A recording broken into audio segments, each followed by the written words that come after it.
falava como menino, sentia como menino, discorria como menino, mas logo que cheguei a ser homem, acabei com as coisas de menino. Vou ler novamente, 1 Coríntios 13:11. Quando eu era menino, falava como menino, sentia como menino, discorria como menino, mas logo que cheguei a ser homem, acabei com as coisas de menino. Amém. Senhor nosso Deus, nós te pedimos, Senhor, humildemente, que o Senhor venha abençoar a ministração da tua santa palavra. Meu Deus, conforme nós sempre pedimos aqui, embora seja um homem aqui falando, que seja o teu Espírito Santo ministrando no coração de cada um de nós, é o que nós te pedimos em nome de Jesus. Amém. Amém. Graças a Deus. Queridos, quando a gente quer saber se está crescendo fisicamente, como é que a gente faz? Quando eu era criança, com 13, 12, 11 anos, eu encostava assim perto da porta da casa da minha avó, ia medindo assim, né? Passando um risquinho. Aí passava muito tempo depois, aumentava 1 centímetro. Aí depois passava mais uns meses, eu ia lá e arriscando. Eu acho que o período que eu cresci mais, se eu não estiver enganado, foi ali dos 13 aos 16 anos, 17 anos, mas não foi muito não, como os irmãos podem ver aqui.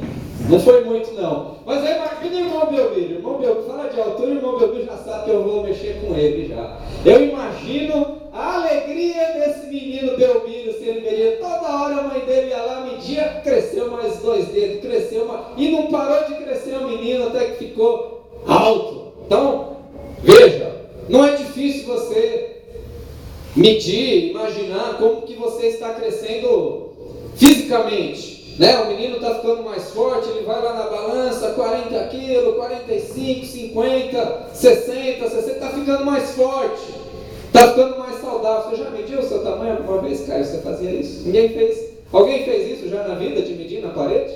Alguém fez? Até que não é muita gente, né? Vocês não ficavam ansiosos para saber como está crescendo, enfim.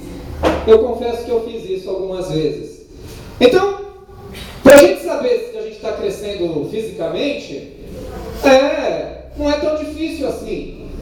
A Bíblia diz que Jesus crescia em graça, estatura e sabedoria. Então, quando você quer saber se uma pessoa está crescendo em estatura, é só olhar para ela. Estatura, enfim, largura, em todos os sentidos, dá para perceber, é visível. Mas e para saber se uma pessoa está crescendo na fé, na graça, na maturidade? Como é que eu posso saber se uma pessoa ela está se tornando mais madura na palavra de Deus, ou se ela está ali derrapando, não cresce espiritualmente? Então, a gente precisa ir até a palavra do Senhor para ver alguns sinais que uma pessoa está ou não está crescendo na presença dele, espiritualmente, crescendo na graça, crescendo em fé. Então eu queria discorrer aqui com os irmãos em algumas passagens bíblicas para que nós avaliássemos a nossa vida para ver se nós temos tido maturidade na presença do Senhor ou se nós somos ainda meninos. Porque quando Paulo escreveu essa passagem que eu li, ele estava escrevendo para uma igreja imatura na fé. Se você ler a Epístola aos Coríntios, era uma igreja imatura. Eles tinham briga, eles tinham disputa, eles tinham divisão, tinha um monte de pecado na igreja. Ele está dizendo, olha, quando eu era menino, eu pensava nas coisas de menino, raciocinava como menino, mas agora eu cresci, tenho que pensar como homem. Então nós vamos ver aqui na palavra de Deus algumas passagens que demonstram que nós estamos crescendo em fé, crescendo em maturidade, porque essa é a ideia, que nós cresçamos em maturidade, porque a palavra do Senhor diz que aquele que começou a boa obra em nós há de terminar até o dia de Cristo Jesus nosso Senhor. Então nós vamos nos avaliar aqui para ver se nós estamos amadurecendo. Primeiro eu peço que você abra sua Bíblia em Efésios capítulo 4, versículo 14. Nós vamos ver algumas passagens bíblicas aqui. Efésios, capítulo 4, versículo 14. Algumas passagens que falam sobre meninos, sobre amadurecimento, sobre crescimento. Efésios, capítulo 4, versículo 14. Diz assim: para que não sejamos mais como meninos, agitados de um lado para o outro e levados ao redor por todo o vento de doutrina, pela artimanha dos homens, pela astúcia com que induzem ao erro. Efésios 4,14, vou ler novamente. Para que não sejamos mais como meninos, agitados de um lado para o outro e levados ao redor por todo o vento de doutrina, pela artimanha dos homens, pela astúcia com que induzem ao erro. Deixa a passagem aberta aí. Veja, aqui nessa passagem o apóstolo Paulo está falando sobre crescimento, sobre atingir a perfeita varonilidade, o amadurecimento em Cristo Jesus. E ele diz que nós não devemos mais ser como meninos. E aí ele fala, qual a característica da meninice espiritual aqui? Veja aí no versículo, ele diz assim, meninos, agitado de um lado para o outro. Menino, ansioso, agitado, vai para um lado, vai para o outro, não para em lugar nenhum, procura novidade aqui, procura novidade ali. É uma pessoa agitada, ela não tem um assentamento, ela não tem uma tranquilidade, uma perseverança em Jesus. Ela está procurando, ela está agitada, ela está ansiosa, ela procura novidades. Está aqui, agitados de um lado para o outro, e ele continua. Mas agitado por quê? Levados ao redor por todo vento de doutrina. Todo vento de doutrina. Então, a pessoa, ela fica sabendo que tem uma doutrina qualquer em um determinado lugar, uma novidade. A bênção da risada, por exemplo. Ali tem a bênção da risada. Ali o pastor ora por nós e a gente sai dando risada. Por exemplo, essa é a chamada bênção de Toronto. Veio lá do Canadá. Aí a pessoa vai lá atrás da bênção da risada. Vai lá para dar risada.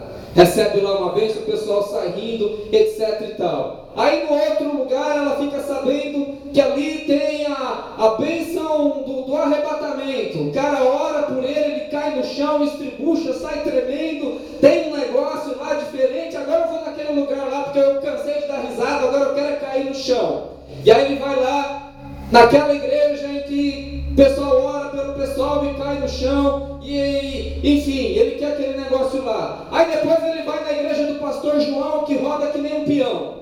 Ele quer ir lá, porque ele sabe que lá naquela igreja o pastor, ele prega e roda que nem um peão, e o cara arrebenta, e ele sai rodando para a porta e volta. Eu quero ir lá porque eu quero rodar também. Vai lá na igreja. E na outra igreja tem a unção do animal. Já viu a unção do animal? O cara ora por ele sai imitando um leão. O outro ora por ele sai imitando um urso. Petrônio já foi num lugar assim, né? Estava falando, Petrônio que até encostou na parede para não pegar nele, né? Esse negócio aí, não foi? Lembra? Você falou isso daí? Então a pessoa ela sai procurando um som. Aí ele vai na outra igreja porque sabe que lá toca um rock gospel. Agora eu vou lá ouvir um rock gospel, ou lá toca um rap, ou lá toca um samba ungido. E a pessoa vai andando de lugar em lugar. Agora eu quero uma igreja em células. Aí eu vou lá, aquela igreja é boa, aquela igreja em células. E vai na igreja em células. Não, mas aquela igreja tem um discipulado diferente. Aquela igreja é forte do discipulado. E aí ela vai na igreja do discipulado. E aí ela, eu vou na igreja lá da profeta Adelaide, que sempre traz uma novidade. Vou lá, e aí vai, sempre atrás de alguma coisa diferente. Sempre atrás, por quê? Meninice, levado de um vento por outro de doutrina. Isso, fiquei aqui só na Disneylândia.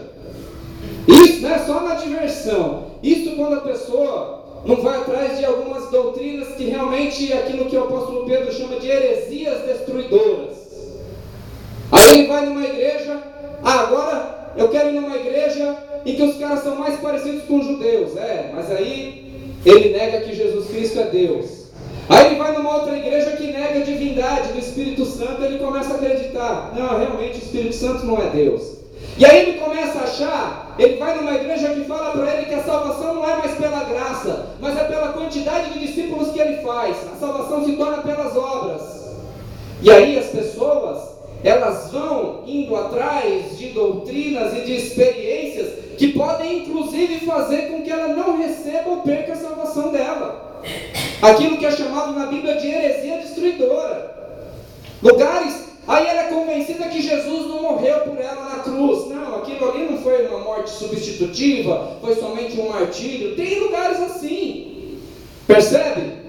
Isso sem falar nas igrejas que tentam atrair a pessoa por conta do seu próprio sofrimento, da sua própria dor. Nós vamos fazer aqui a campanha da carteira ungida. Você vai trazer a sua carteira e depois que a gente ungir sua carteira, ela nunca mais vai ficar vazia. Outra que eu vi outro dia. A campanha do sabonete ungido, que vai lavar você de todos os seus pecados. Você vai ficar limpinho. A outra é a campanha da vassoura ungida, aquela que você varre e vai varrer todo mal olhado de dentro da sua casa. Custava R$1.000 uma vassoura dessa. A unção da caneta ungida. Você vai fechar vários contratos bons com essa campanha aqui. E a pessoa vai lá e pagava R$100 numa caneta dessa. E aí vai a campanha da... Eu não estou inventando isso não, isso existe mesmo. A campanha da areia de Israel. Você vai jogar, onde você for, você vai jogar, você vai pisar lá e aquele lugar é seu. É quase uma superstição isso daí, né? E aí sucessivamente, aí sempre se eu for falar da toalha, se eu vou falar do lenço, do chapéu, não teria espaço para tantas coisas. E no texto, como nós lemos aqui, como você está aí com a sua Bíblia aberta, ele diz assim: pela artimanha dos homens, pela astúcia que induzem ao erro. Pela astúcia que induzem ao erro. Induzem ao erro por quê? O apóstolo Pedro vai falar na epístola dele, na segunda epístola dele, porque querem fazer comércio de vós. Querem fazer comércio. É só olhar como esses homens vivem, o que eles fazem, o quanto eles recebem, porque eles querem. Ele olha para você e vê um cifrão de dinheiro, vê um potencial, vê uma pessoa potencialmente útil para tirar as posses dela. E a pessoa ela é imatura. O que acontece? Ela é agitada por todo o vento de doutrina. No nosso meio tem isso também. Um dia a pessoa se sente mais pentecostal dos dons. No dia ela se sente mais calvinista. Não, tudo é a soberania de Deus. No outro dia ela é mais arminiana. Tudo depende da sua boa vontade, do seu livre-arbítrio. E aí a pessoa vai sendo arrastada por todo o vento de doutrina. E tem muito vento de doutrina por aí mesmo.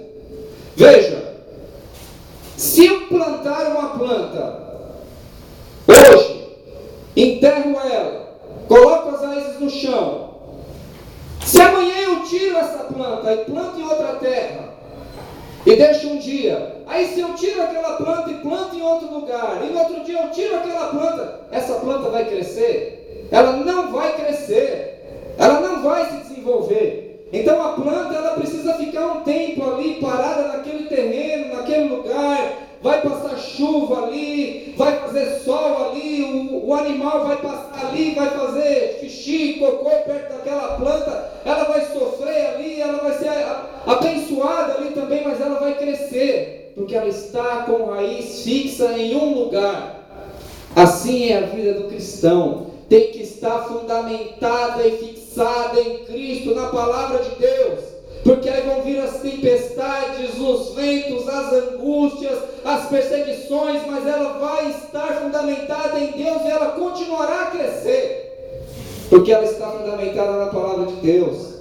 E hoje nós vivemos uns tempos muito difíceis, porque os crentes passam anos e anos e anos na igreja e não sei o que acontece, que não gosta de estudar a palavra de Deus.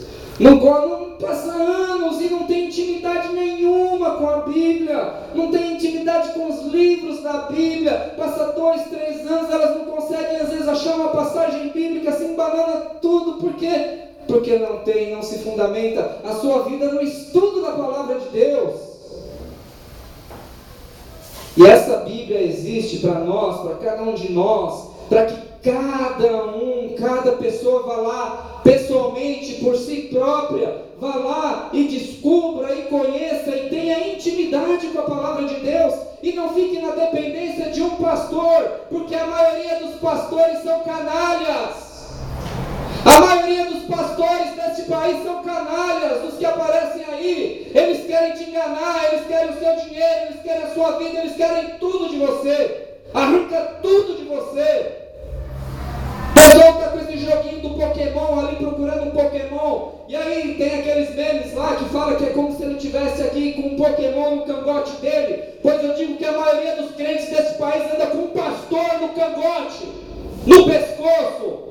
Porque gosta de ser escravo, porque gosta de ser explorado, porque só obedece se tiver um pastor no cangote ali chicoteando, podando, falando vai para cá, vai para lá, faça assim, assado, porque não quer viver a liberdade dos filhos de Deus, porque não vai para a palavra, porque não tem a mesma honra e a nobreza dos bereanos que conferiram a Bíblia dia e noite para ver se aquilo que o apóstolo Paulo dizia era mesmo assim.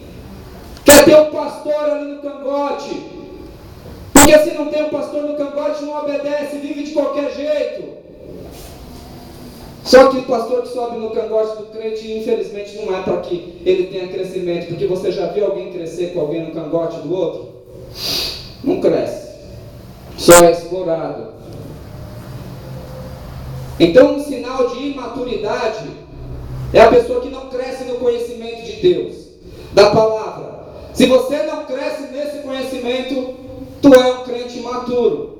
E se você tem crescido no conhecimento da doutrina de Deus, se fundamentado na palavra, se guiado pela bússola espiritual do cristão, que é a palavra de Deus, aumentado o seu conhecimento de Gênesis a Apocalipse, lido o Novo Testamento, o Antigo Testamento, crescido nas doutrinas da graça, estudando sobre a divindade de Jesus, sobre a humanidade de Jesus, sobre a divindade do Espírito Santo, saber porque o apóstolo Paulo escreveu Efésios, Romanos, 1 Coríntios, 2 Coríntios, Tessalonicenses 1 e 2, Apocalipse, crescido nas doutrinas da graça, porque Jesus morreu por você, na doutrina da justificação, da santificação, da redenção, da salvação somente pela graça mediante a fé, na doutrina do sacerdócio universal de todos os santos, na história da igreja, na história do Novo Testamento.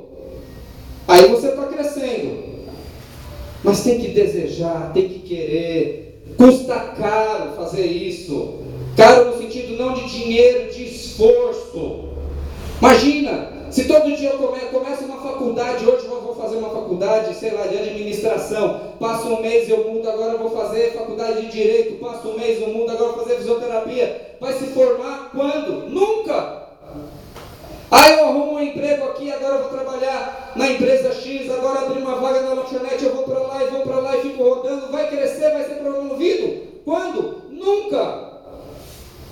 Então se a gente sabe ali intuitivamente para que qualquer coisa da nossa vida a gente tenha que perseverança e garra, por que com as coisas de Deus a gente acha que não é assim? Que posso levar de qualquer jeito e vou crescer e está tudo certo? Não vai! Não vai acontecer. Se o cristão, eu estou falando para cristãos, não é a pessoa do mundo lá fora é outra história. Falando de crente, cristão, gente que de algum modo conheceu um pouco da palavra de Deus. A pessoa conhece a palavra de Deus, ela recebeu um pouco do Evangelho. Se a pessoa não se fundamenta na palavra de Deus, se a pessoa não tem firmeza e garra nas coisas de Deus, é uma pessoa que vai ficar só patinando na vida. Vai só ficar patinando na vida, não vai crescer, não vai se desenvolver, o ministério não vai para frente, a vida não vai para frente. Por quê? Porque há um imperativo da palavra de Deus que determina que você cresça, que nós cresçamos em Cristo Jesus, o nosso Senhor. Então, um indicativo de que você está amadurecendo na espiritualidade cristã é que o seu amor pela palavra de Deus tem aumentado, tem crescido. Você não depende somente das pregações que são feitas na sua igreja, no YouTube, no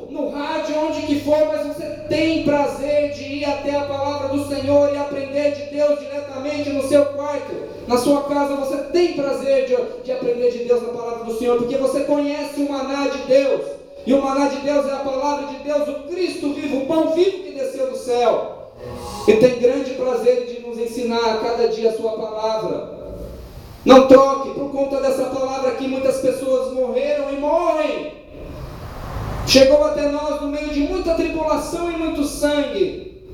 E cabe a cada um de nós honrarmos essa palavra para crescermos junto com essa palavra. Então, uma pessoa imatura é como uma criança agitada por todo o vento de doutrina. Aonde ela ouve que tem uma novidade, um negócio diferente, ela vai.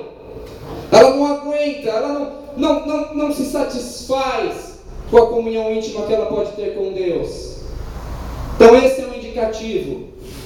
Que nós não sejamos como meninos agitados por todo o vento de doutrina, enganados pela artimanha de homens que querem fazer negócio de nós, mas que nós possamos estar fundamentados na palavra de Deus e gozarmos da liberdade pela qual Cristo nos libertou.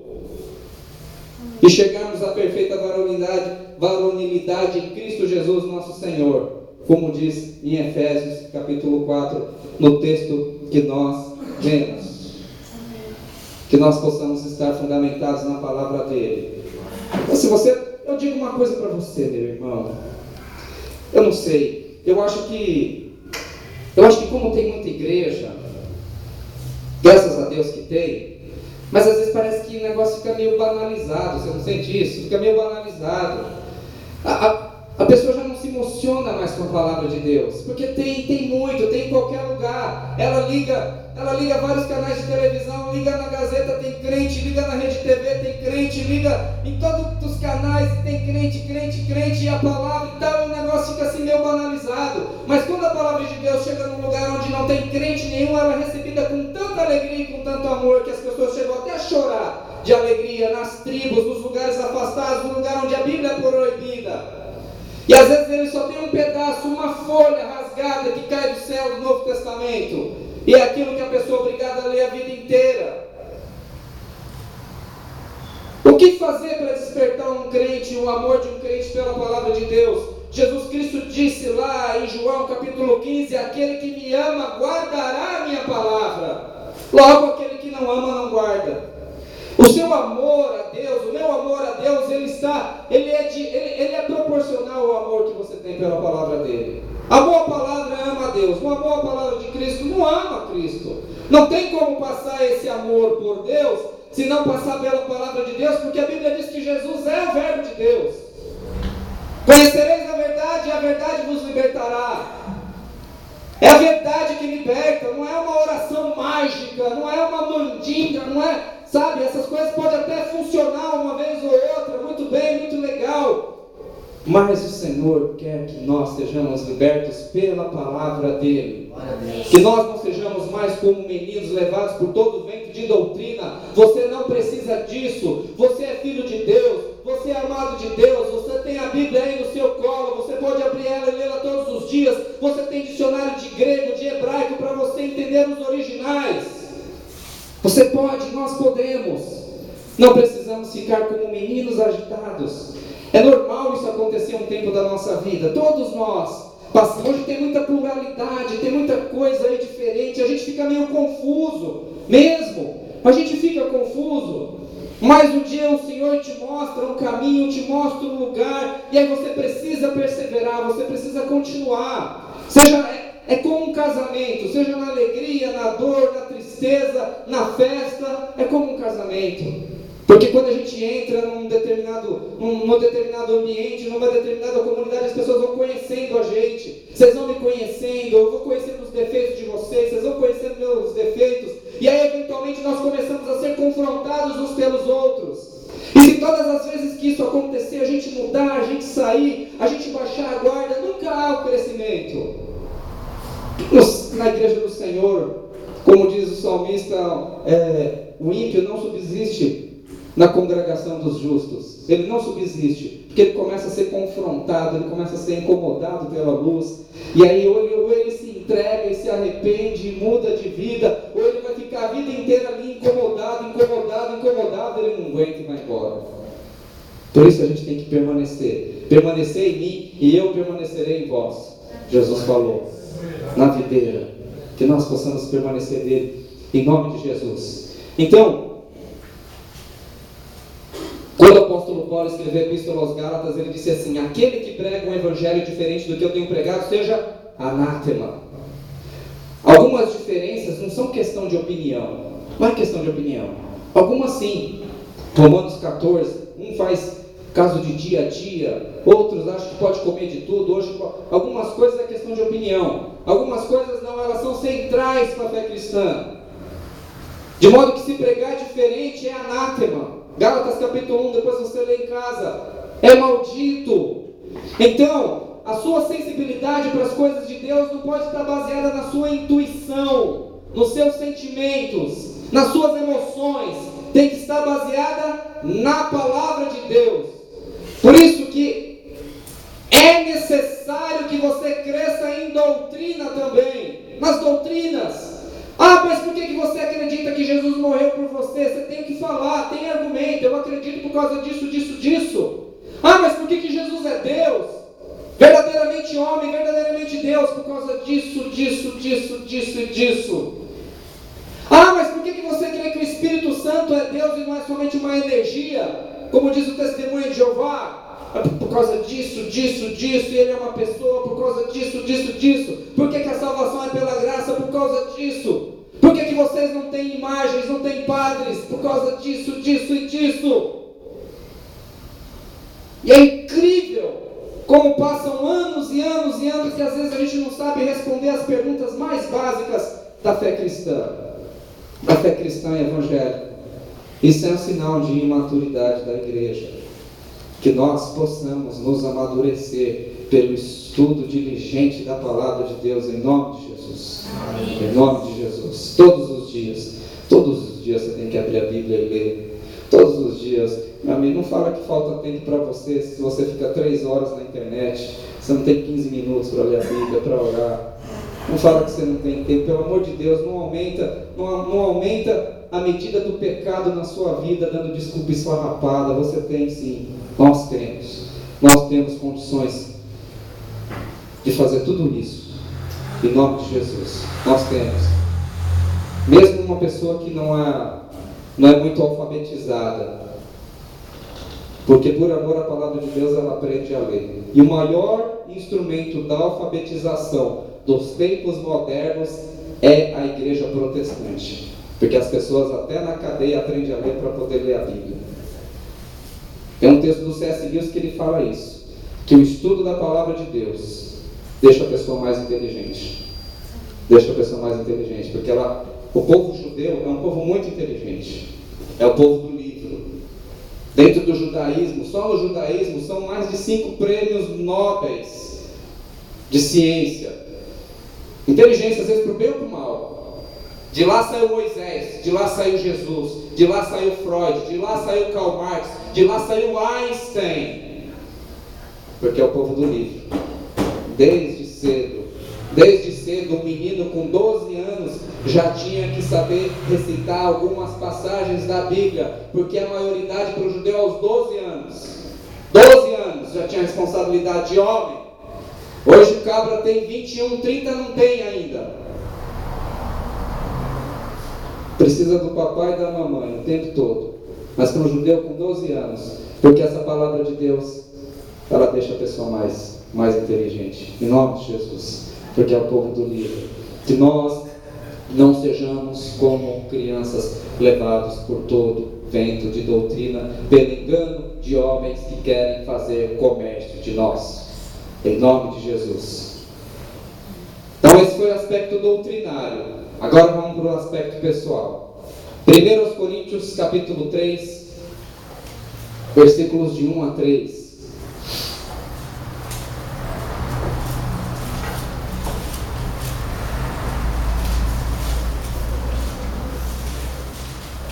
Quem está gostando, diga amém. Amém. É perigoso perguntar isso, né? Obrigado. Vamos para o aspecto pessoal. Maturidade. Eu falei de doutrina aqui. Os irmãos acharam? 1 Coríntios 3, capítulo 3, a partir do versículo 1. E eu, irmãos, não vos pude falar como a espirituais, mas como a carnais, como a meninos em Cristo. Com leite vos criei, e não com carne, porque ainda não podíeis, nem tampouco agora vocês podem, porque ainda sois carnais. Pois havendo entre vós inveja, contendas e dissensões, não sois porventura carnais, e não andais segundo a carne? Então, uma pessoa, um crente imaturo, é um crente carnal. Ah, é possível um crente carnal? Está escrito aí, depois você lê com calma. Vocês aí, Paulo escreve para Coríntios e fala, vocês ainda são carnais. Quem é uma pessoa carnal? É uma pessoa que vive pela carne, pelas emoções, pelos impulsos. É uma pessoa sem domínio próprio. Essa é uma pessoa carnal. Dominada pelos pecados, múltiplos pecados, não consegue ter vitória sobre o pecado. É verdade que nós pecamos algumas vezes, sim, mas Jesus não veio apenas para libertar nos pecados, mas Ele veio para libertar dos pecados. Uma vez um irmão foi numa palestra no congresso de santidade, durava aí 2, 3 dias. A primeira oração, abriu o congresso, o cara chegou assim: Senhor, nós estamos aqui para aprender da tua santidade, perdoa-me por causa da multidão dos meus pecados, perdoa-me por causa da multidão dos meus pecados. Foi o tema, uma oração da abertura dele, tá? Cara humilde, né? Está falando sobre a multidão dos pecados dele, crente experiente já. Aí no outro dia, na noite, o cara: Senhor, me perdoa, porque os meus pecados são mais numerosos do que os fios do meu cabelo. Mais numerosos do que o fio? Pô, mas tu está pecando demais, né? Não passou nem 24 horas, e depois tu já pecou mais do que os fios dos seus cabelos.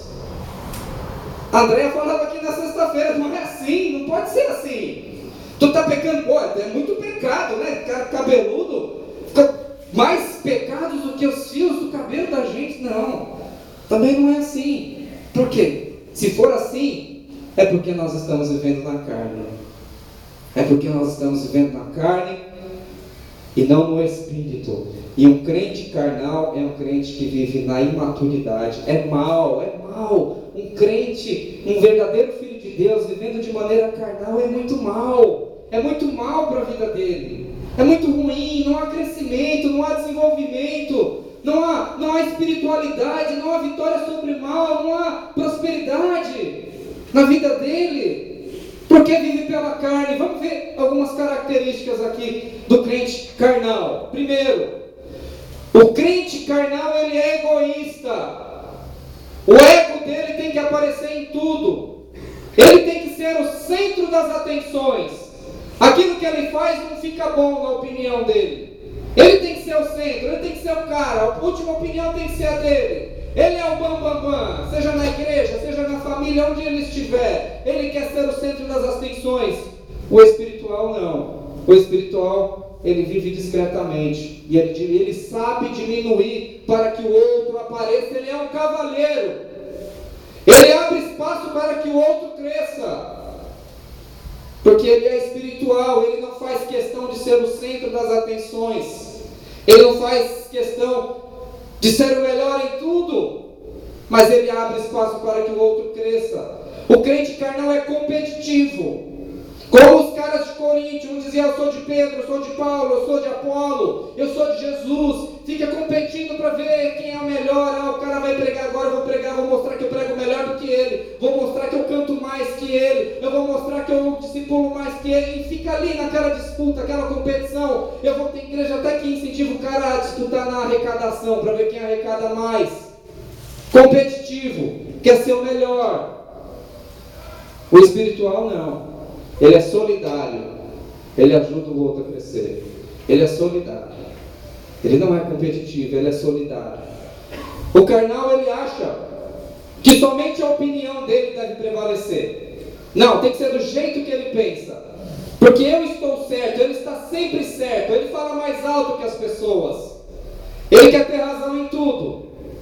O espiritual, embora muitas vezes ele tenha razão, mas ainda assim ele sabe ser discreto.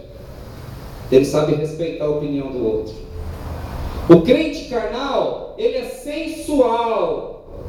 O que é sensual? Chama a atenção para o seu corpo, para a sua sensualidade. O espiritual não é discreto.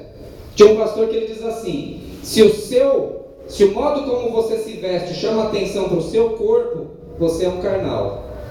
Você é uma carnal. Se o modo como você se veste chama atenção para o seu rosto, você é espiritual. Você é espiritual. Porque eu não posso levar o meu irmão a tropeçar pelo modo como eu me visto.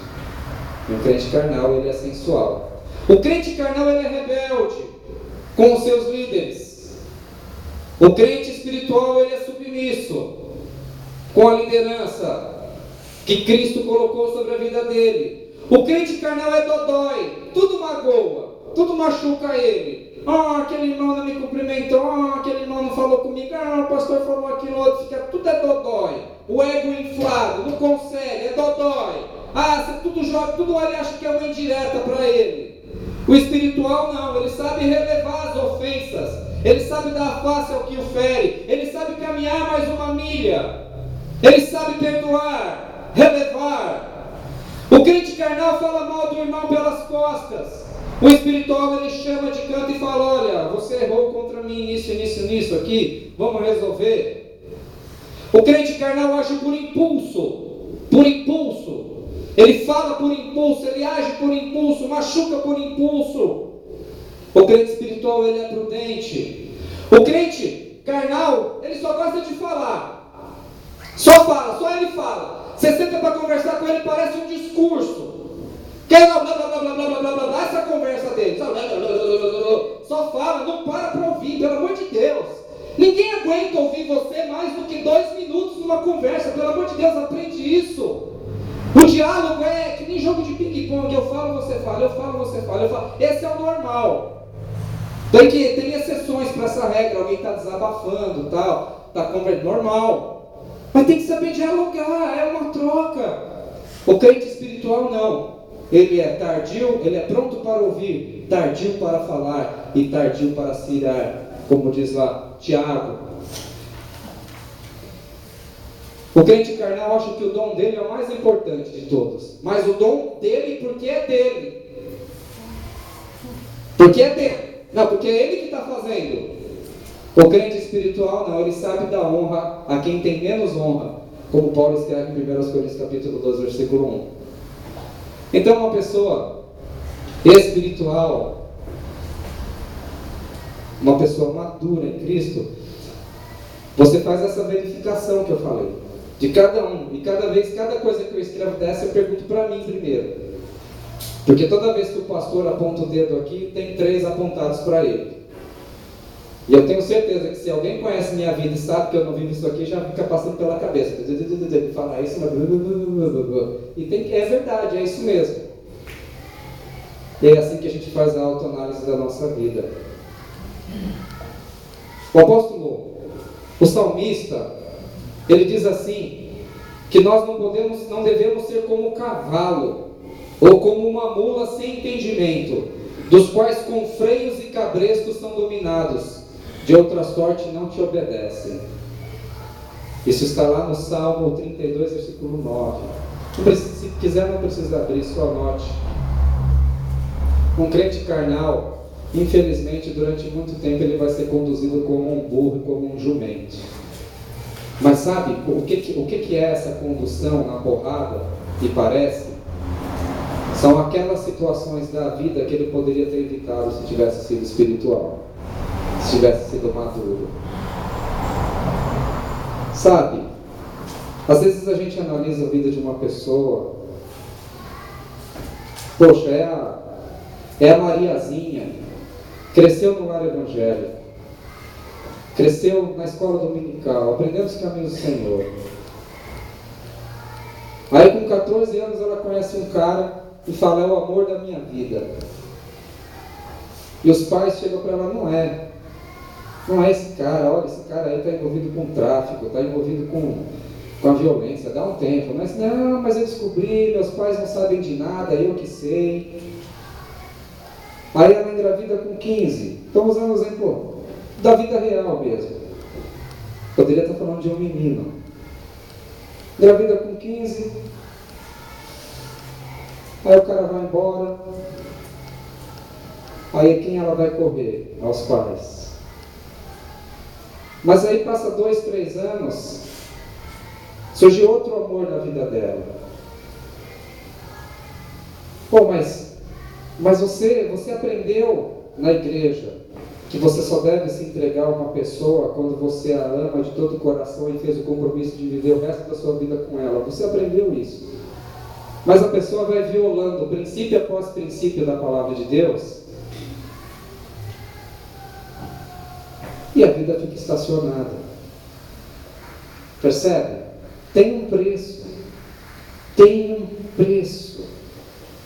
E a lição vai sendo repetida na vida da pessoa. Ou meninos, o cara sai, namora aqui, engravida uma lá no Capão Redondo. Aí depois vai lá e engravida outra lá em São Miguel Paulista. Aí vai outra lá em Itaquera. Aí haja pensão alimentícia, né? Que se cada juiz mandar descontar 30%, imagina, um homem bom, quiser ser um bom pai para os filhos dele, numa situação de divórcio, já é muito difícil, já não vai ser como deveria. Mas se ele quiser ser mesmo, e ele tiver filho com 2 famílias, ele vai ter que ir no final de semana se dedicar a um filho. No final de semana, se dedicar ao filho da outra. E vai ficar assim. Para ele ser razoável, porque bom ele já não vai mais conseguir ser. Porque ele já não vai estar mais o tempo todo ali dando atenção para aquela criança. E é justamente essa criança que vai ter um potencial lesivo quando crescer, porque não se sentiu amada como deveria. Porque é um traste. Quis dar uma de homem, de machão, achar que é o bonzão, engravida 1, engravida 2, engravida 3, e não tem condição de exercer uma paternidade responsável, como a Bíblia manda que deveria ser. E não tem jeito, aí não vou arrumar um emprego registrado, porque senão o oficial de justiça vem e penhora o meu salário. Tem que penhorar mesmo, pô. Larga o menino para ser criado sozinho pela mulher, que já é uma menina, uma pirralha de 14 anos, que não entende nada também. Não entra nessa não, mano. Não entra nessa não, pelo amor de Deus. Não entra nessa não. Arruma os trabalhos de fora. Pega os alicerces da sua vida. Depois arruma uma mulher. E vocês já foram avisados. Já foram avisados. Tá? Ele aqui está dormindo. Mas vocês estão acordados. Vocês já foram avisados. Tem saída? Tem. Deus é misericordioso demais. É misericordioso demais. Tem saída. Se errar, tem, graças a Deus. Senão não dava de pé aqui também. Mas tem consequência e não dá para fugir delas. Não dá para fugir. Eu tive um amigo pessoal, família cristã, uma bênção, família dele. Com 14, 15 anos se desviou, usou droga, fez tudo o que tinha que fazer. Aos 21, 22 anos ele voltou. Esse cara usava tanta droga que ele tinha que sair correndo na rua de noite com o pastor alemão dele na chuva, no frio, por causa da febre, da precisão de usar. Então era um método dele conseguir não ter vontade de usar aquele negócio lá, depois que ele volta para a igreja. Passou 2 anos, ele foi simplesmente fuzilado na frente da casa dele. Crente, está na glória, em nome de Jesus. Mas por quê? Porque você carrega, infelizmente, as consequências daquilo que você faz. Não tem como fugir. Então, crente, como é que eu sei se eu estou amadurecendo? Quando eu começo a ter vitória sobre aqueles pecados que eu cometi. Quando eu começo a ser mais conduzido pelo Espírito Santo do que pela minha própria carnalidade. 1 Coríntios 13, vê lá os sinais do amor. O amor não se irrita, não se ressente, não é ciumento, não desconfia do mal, tudo sofre, tudo crê, tudo espera. Maturidade emocional a gente precisa ter. É um sinal de que nós estamos crescendo em graça na presença do Senhor. E a última, irmãos, porque senão, abram em Marcos 14, 35 e 36.